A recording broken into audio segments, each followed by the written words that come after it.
presiding over a somber anniversary observance of the September 11th al-Qaeda terrorist attacks, President Donald Trump lashed out at the Taliban for a deadly bombing near the U.S. Embassy in Kabul last week and warned against further terrorist attacks.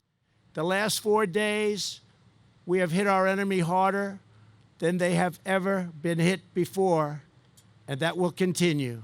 And if for any reason they come back to our country, we will go wherever they are and use power the likes of which the United States has never used before. And I'm not even talking about nuclear power. The bombing that killed an American service member prompted Trump to cancel planned talks this past weekend with Afghan President Ashraf Ghani and Taliban leaders at the presidential retreat at Camp David near Washington. Some experts and lawmakers expressed disbelief at the whole idea.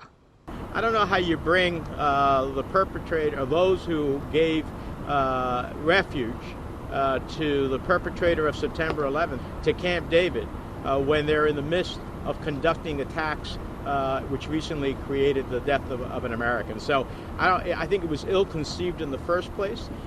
Other experts said the U.S. should focus more on backing the duly elected government of Afghan President Ashraf Ghani than the violent and extremist Taliban.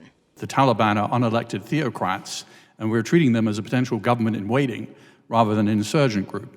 Also, some lawmakers are warning against pulling American troops out of Afghanistan. We need a residual force, as we need one in Syria, if anything, for Homeland Security response.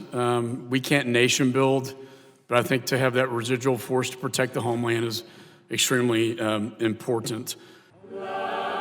Despite Trump saying the U.S.-Afghan talks are dead, many experts believe they will be revived soon because the president and most Americans want an end to the war in Afghanistan that started after the September 11th attacks 18 years ago. Cindy Saine, VOA News, the State Department.